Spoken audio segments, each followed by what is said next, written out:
he shouted up at me. "Hurry up, old man, open the door. We're 10 people, ready to stay a whole week." But this wasn't going to be the kind of family visit he expected. "Hello, everyone. My name is Ryder. I'm a retired man who finally bought a vineyard estate out in the countryside, a place where I could spend my days in peace, reading, hunting, and simply breathing fresh air. Before we continue, please subscribe to the channel and tell me in the comments, would you let uninvited guests walk into your home like they own the place?" It was a calm Saturday afternoon. The sun had just begun to set over the vines, the hills glowing gold, when the sound of engines broke the silence. 5 cars pulled into my driveway, dust rising behind them like a storm. I stepped onto the balcony, half expecting neighbors, or maybe a delivery. But then I saw him. My son-in-law, Mark. He was smirking, standing with his arms wide like he owned the place. Around him, a group of 10 young men, his buddies, laughed, hauled coolers from trunks, and shouted to each other as if they'd just arrived at a resort. Mark looked up at me and barked, his voice echoing across the courtyard. "Open up, old man. Hurry up. We're 10 people. Get the beds ready, towels, slippers, food. We'll be staying for a whole week." He didn't ask. He commanded. As if this house, my sanctuary, was his personal vacation spot. I felt my hands tighten on the railing. Years of careful savings had gone into this estate. This wasn't just property. It was my reward after decades of work. And yet here he was, ordering me around like hired help. "Mark," I called back, trying to stay calm. "You can't just show up with a gang of friends. This isn't a hotel." His friends snickered, hauling their bags toward the front steps. Mark just sneered and shouted louder. "You've got space, Ryder. Don't be selfish. Open the door before we kick it down." That was it. The line had been crossed. I turned without another word, walked inside, and locked the balcony door. My heart was pounding, but not from fear, from fury.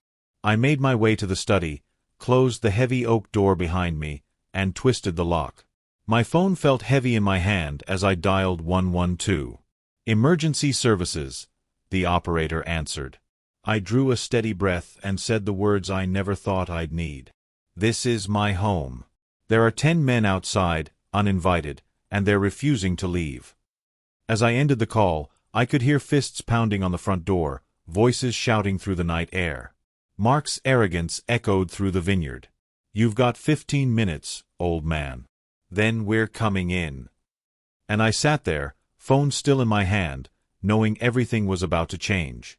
10 uninvited men stormed my estate, treating it like their personal resort. I realized I was no longer the homeowner. I was being treated like the butler. When I hung up the phone, I could already hear them outside. Car doors slamming, boots crunching against the gravel, their laughter cutting through the quiet countryside like a blade. I moved to the window and looked down. Mark and his friends had started unloading coolers and bags, as if they were settling in for a holiday. One of them even dragged a lawn chair onto the porch, cracked open a beer, and raised it in a mock toast toward my balcony. "Cheers, Ryder. 1 week of paradise," he shouted, and the others roared with laughter. Inside my chest, anger boiled.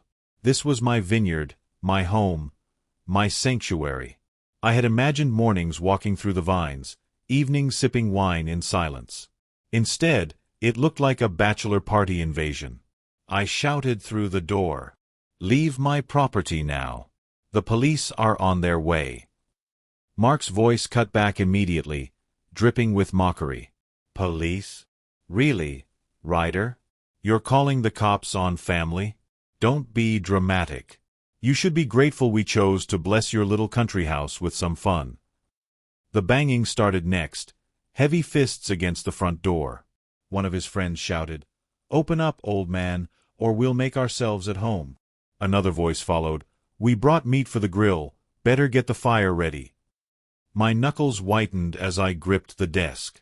For a moment, I thought about the old hunting rifle locked in my cabinet. Not to use. No, I wasn't going to let this turn into violence, but just the thought of it reminded me that this was my ground. My rules. Minutes dragged on like hours. The pounding, the laughter, the taunts. My phone buzzed, a text from an unknown number. Better open up before things get messy. I ignored it. Then, finally, I heard it. The faint but unmistakable wail of sirens winding their way through the hills.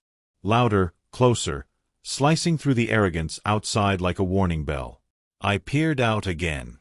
Some of Mark's friends shifted nervously, lowering their voices. A couple of them even started gathering their bags. But Mark, he doubled down, shouting, "Stay where you are, guys. He's bluffing. Ryder doesn't have the guts." Moments later, blue lights flashed against the vineyard walls.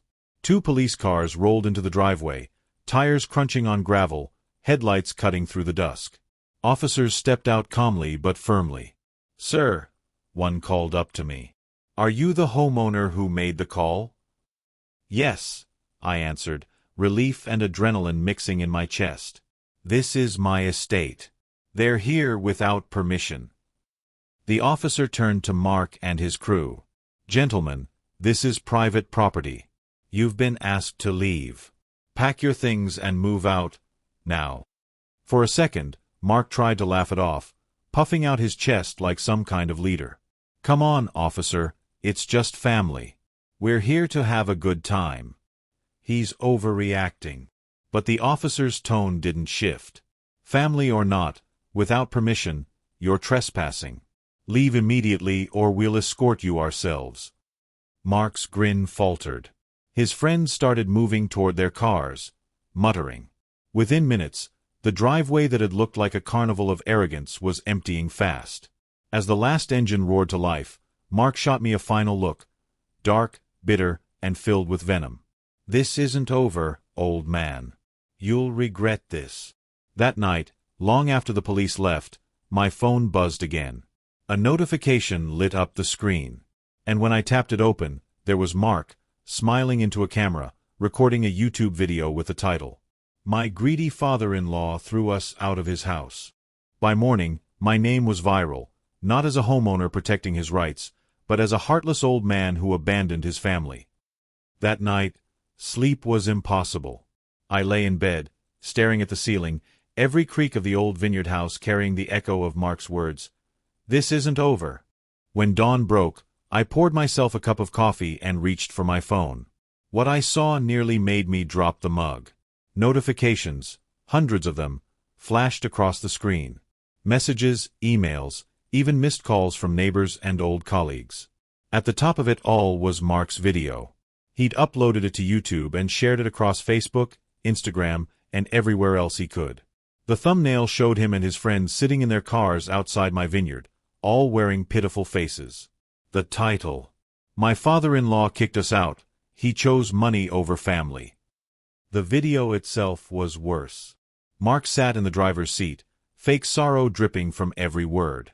"We just wanted to spend a week together as a family," he said, his voice trembling. "But Ryder, my father-in-law, he called the police on us. Can you imagine? On family. My wife would be heartbroken if she saw this.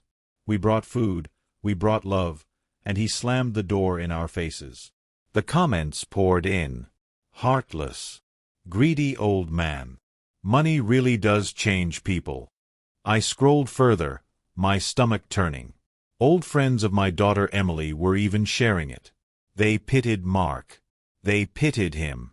But they didn't know the truth. They didn't know about the pattern, the endless emergencies, the money I had poured into Mark's life for years. I sat down at my desk, opened the drawer, and pulled out the thick folder I'd kept hidden. 5 years of documentation. Bank transfers, receipts, wire confirmations. Nearly $350,000 in so-called family help. Tuition for his MBA. Mortgage payments when he couldn't qualify for a loan. Hospital bills. Even his car repairs and vacations. Every single dollar was there, documented, dated, signed. I stared at the pile, my anger settling into something sharper, resolve. Mark had won the first round on social media. He was loud, emotional, and manipulative. But I had something stronger. I had facts. That evening, I called my attorney. "Howard," I said, my voice steady, "I need your help. This isn't just trespassing anymore. He's defamed me, and I have the records to prove everything. It's time we take this to court." On the other end of the line, Howard's voice was calm but firm. "Bring me everything, Ryder. With proper documentation, we can fight this, not just his lies, but every cent he's drained from you. He wants a war. Let's give him one he can't win." As I hung up, I glanced at my phone. Mark had posted another video, this one titled, "The Truth About Ryder Clark, the Man Behind the Vineyard." His smug face filled the screen. He thought he'd destroyed me, but he had no idea I'd been documenting every step of his greed for years. Mark thought he won on YouTube, but I didn't need likes, I had evidence. And evidence speaks louder than sympathy. The next morning, I packed everything into my leather briefcase, the bank transfers, the receipts, the neatly organized spreadsheets. Every cent I had poured into Mark's life over the past 5 years was there. $350,000. I hadn't planned on using it this way, but now it was going to be my shield. Howard, my attorney, sat across from me in his downtown office. His mahogany desk was covered with the paperwork I'd laid out. He flipped through it carefully, his eyebrows rising with every page. "Ryder, this is gold," he said. "Most people don't keep this level of documentation for family support. You've got transfers, amounts, dates, even notes on the purposes. MBA tuition, house payments, medical bills. This isn't generosity anymore, it's a pattern of financial abuse." Hearing those words shook me. Financial abuse. I'd always thought of it as helping, as keeping my daughter's memory alive by protecting the man she married. But looking at the numbers stacked in neat columns, it wasn't love. It was exploitation. Howard leaned back, tapping his pen against the desk. "We'll hit him with 2 things, debt recovery and defamation. The money trail shows systematic exploitation. And his social media smear campaign? That's defamation in black and white." I nodded, the weight on my chest loosening for the first time in weeks. "And the videos?" I asked. He smiled thinly. "We'll use his own words against him. He posted them publicly, Ryder. He can't unsay them now." Back at the Vineyard, I sat at my desk and opened Mark's latest YouTube upload. The comments section was still buzzing, but cracks were beginning to show. Some viewers asked questions. Wait, if Ryder's so greedy, why did Mark live off him for years? Why no proof? Why only tears? It was the opening I needed. That evening, with Howard's guidance, I made my own post. Professional. No shouting, no insults. Just facts. I've seen what's being said about me. Here are the documented truths. Over 5 years, I supported Mark Miller with nearly $350,000 in financial assistance. Tuition, mortgage payments, hospital bills, car repairs, and more. I never asked for anything back, until now. He came to my property uninvited with 10 men, refused to leave, and then smeared me online. The case is now in the hands of my attorney. The truth will come out in court. I attached screenshots of the transfers, carefully redacted for privacy but undeniable in detail. At first, silence. Then the flood. Comments began pouring in. $350,000. He didn't mention that. Looks like Mark left out some key details. This changes everything. Even some of Mark's own friends started backing away from his story. One comment from a man named Kevin, who had been in my driveway that night, struck me. I was there. Ryder told us to leave. We stayed anyway. He had every right. For the first time, the tide was turning. 2 days later, I sat in court. Mark looked different now. No sunglasses, no smug smile. Just a man hunched beside his lawyer, flipping nervously through papers. The judge, a stern woman with silver hair, looked through my documentation. "Mr. Clark," she said, "this is an unusually comprehensive record. Payments, dates, purposes. And Mr. Miller, your client has no evidence to contradict this. Mark's lawyer stammered. Your Honor, these were family gifts. Voluntary. He can't demand repayment now. Howard stood, his voice steady. Your Honor, we're not disputing that they began as gifts. What we are showing is systematic exploitation. $350,000 extracted over years, paired with a public campaign of defamation designed to cover it up. That goes beyond family generosity. That's abuse. The judge flipped to a screenshot of Mark's social media post. His words glared back in bold font. My father-in-law abandoned us. He never helped. Her eyes narrowed. Mr. Miller, these statements are directly contradicted by the evidence before me. That is defamation. Combined with the financial records, this case is clear. Mark's face drained of color. His lawyer leaned over, whispering urgently. Then came the words I'd been waiting for. Your Honor, my client wishes to avoid trial. We propose a settlement. The room went quiet. The judge folded her hands. What are the terms? Restitution of $150,000 over 3 years. Immediate removal of all defamatory posts. A formal public retraction. The judge turned to me. Mr. Clark, do you accept these terms? I looked across the courtroom at Mark. His head was down, shoulders slumped. For years, he had treated me as a wallet, a servant, a joke. And now, finally, he was facing consequences. My daughter's face flashed in my mind. Emily. She had always asked me to be kind. But kindness didn't mean letting myself be destroyed. Yes, Your Honor, I said firmly. I accept. That evening, I walked back through my vineyard as the sun set. For the first time, the air felt clean again. My phone buzzed. It was a notification from Mark's channel. The title read, An Apology. I tapped it open, watching his forced, miserable expression as he admitted he'd lied.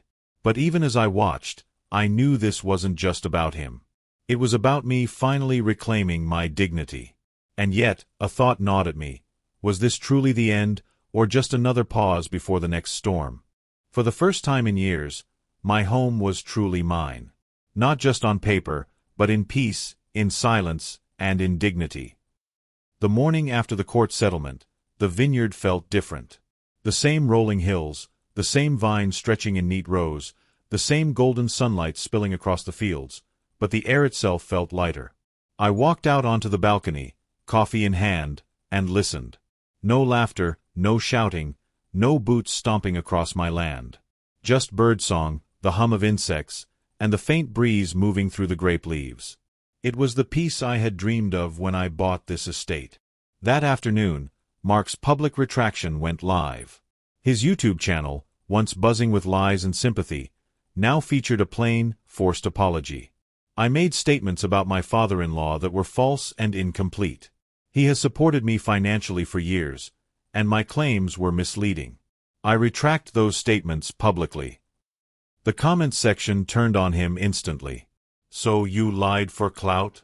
$350,000 and you still smeared him?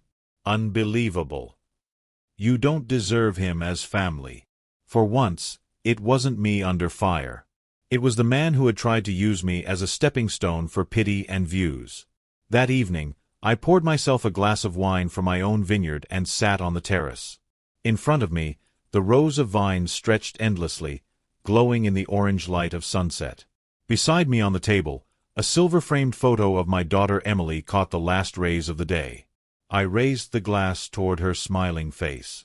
Emily, I whispered, I hope you understand. I was kind for years. But kindness without boundaries isn't kindness, it's surrender.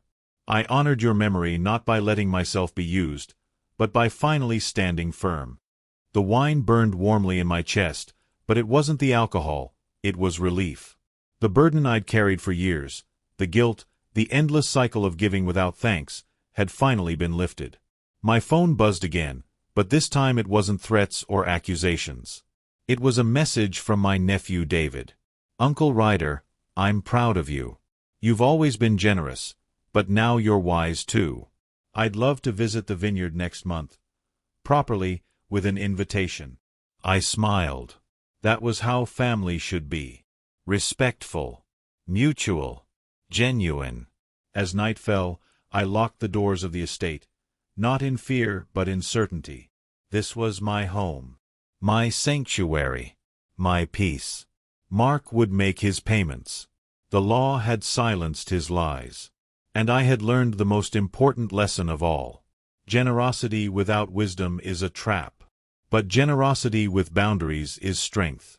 So here I am, living the retirement I earned, walking my vineyard in the mornings, sitting on the balcony at night, free from the voices that once demanded everything.